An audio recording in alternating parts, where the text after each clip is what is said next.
Hi, welcome back to Chapter 2 of The Homework Machine by Dan Gutman. In the last chapter, we learned that Brenton has a homework machine. Let's find out what we're going to do with that. Since these chapters are long, I'll be reading about half of it, and then we'll continue the next day. Chapter 2, October. Judy, grade 5. I remember that day we first heard about the homework machine. It was late September and maybe early October. I heard Brenton and Snick talking, or at least I heard Brenton say something about a machine that does your homework for you. A homework machine? Can you imagine? It sounded like science fiction. It sounded like a joke. But Brenton isn't exactly known for his sense of humor. In fact, I don't think I've even heard him crack a joke, at least not on purpose. Sometimes the kids laugh at the things he says when he's trying to be serious. Not me. That's rude. I thought about raising my hand and telling Miss Rasmussen what I had overheard, but I knew everybody already thought I was a big goody two-shoes. I didn't want to be called a tattletale, too. Maybe I should have told Miss Rasmussen. None of this would have happened. I might have mentioned it to Kelsey. Kelsey, grade 5. Oh, I totally believed it. Brenton's a dork, but he's a genius dork. I know he's going to find a cure for cancer or win the Nobel Prize or something like that when he grows up. If any kid could create a machine that would do your homework for you, Brenton is the kid. And what's so amazing about it anyhow? They put a man on the moon, right? They grow babies in test tubes, right? So why couldn't somebody invent a machine that would do your homework for you? Brenton, grade 5. I knew I should never have told Snick. As soon as the words left my mouth, I realized it was a mistake. Secrets are best kept secret. That's why they're called secrets. If I had kept my mouth shut, none of this would have happened. Sam, or Snick, grade 5. I say to Brenton, get out of town. There's no such thing as a machine that can do your homework for you. He says there is too, and he's got one. I tell him that if he really has a machine like that, he should show it to me. Put up or shut up, right? And when he says he doesn't want to, I just say that's proof he's made the whole thing up. He looks all guilty, like maybe he's going to cry or something. Judy, grade 5. I told Snick to leave Brenton alone, but he wouldn't. He pestered him all the way out to the playground. It was really mean. Snick is one of those kids who doesn't know when to stop. He'll do something mean or say something mean, and you tell him to stop, but he'll keep on doing it. Then you raise your voice a little and say stop, and he keeps doing it. And then finally you shout at him, stop it! And he acts like, whoa, you don't have to shout at me. But you do have to shout, because if you don't shout, he doesn't get the message. And Brenton never shouts. Brenton, grade 5. I didn't want to show the machine to anyone. I never planned to show it to anyone. But Snick was really giving me a hard time. He called me a liar and a fake, which I am not. Kelsey, grade 5. I thought Brenton was going to cry, really. Judy and me told Snick to knock it off. Brenton, grade 5. Finally, I said to them, fine, come over to my house after school today, and I'll show it to you. But you have to swear in your life you'll never tell anybody about it. Judy, if he really did have a machine that could do your homework for you, I wanted to see it. I worked so hard on my homework, and Brenton still gets better grades than I do. I wanted to see what tricks he was using. Kelsey, I didn't even want to go to Brenton's house, but I had nothing else to do after school, so I figured, what the heck? Beat sitting around. We rode our bikes over. Brenton's mom. You can imagine my surprise when Brenton came home from school with that boy Sam, who they call Snickwad, and those two girls. I don't remember the last time Brenton had a friend over.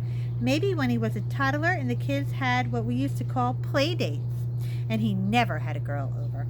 When he was little, the other kids never seemed to like him, or they couldn't relate to him. I really didn't know what was going on. It was always a matter of concern. I hoped he would grow out of it as he got older, and he would eventually fit in better socially. I was thrilled when the three of them came over. I thought that maybe Brenton had finally made some friends at school. I quickly whipped up a batch of those cinnamon rolls from a can and brought them into his room for them to share.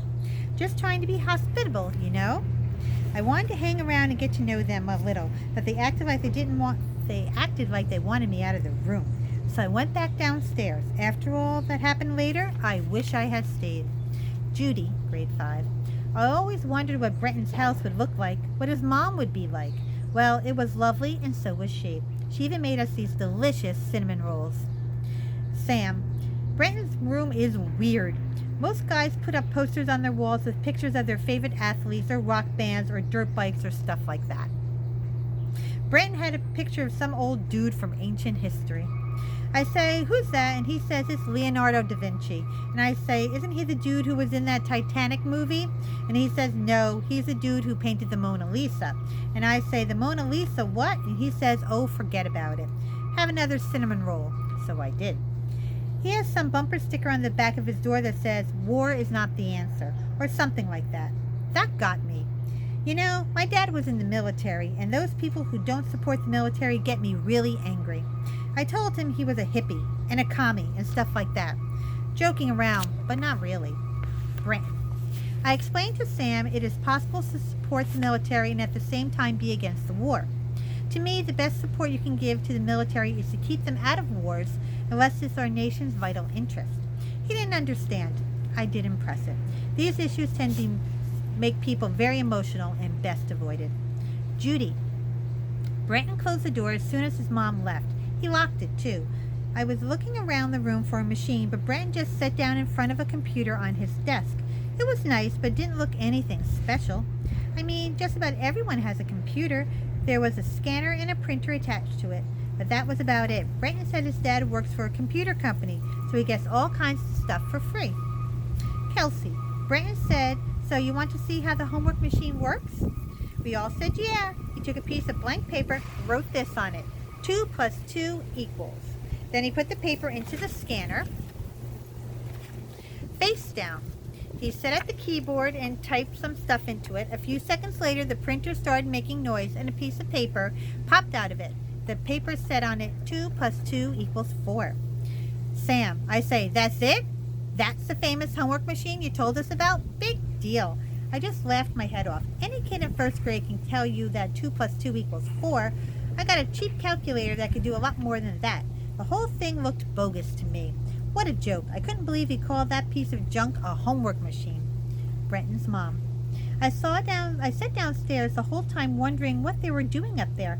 I thought about going upstairs and putting my ear to the door to listen, but that would have been an invasion of their privacy. Plus, they might have opened the door and caught me. Judy.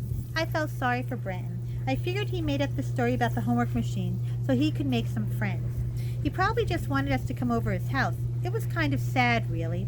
I told Brenton I thought his machine was cool because I didn't want to hurt his feelings. Brenton. They didn't quite grasp the concept at first. I just did the simple arithmetic problem as an example.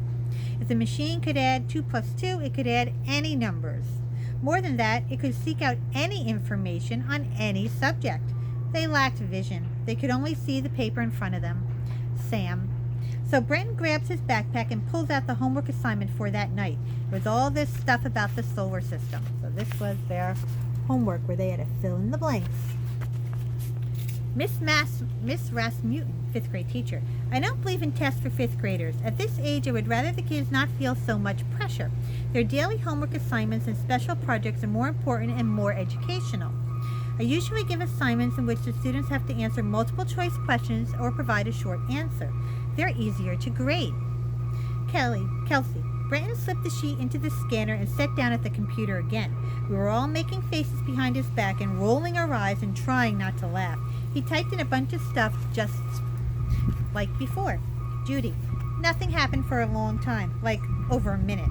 It was really awkward. We all sat there without making a sound. Brenton kept saying it will only take a minute or so and just be patient. The computer made some noises, but nothing seemed to be happening. I think I was the only one who said that I really should be getting home. I was embarrassed for Brenton. I didn't want him to fail, and I didn't want Snick to humiliate him. Sam, or Snick.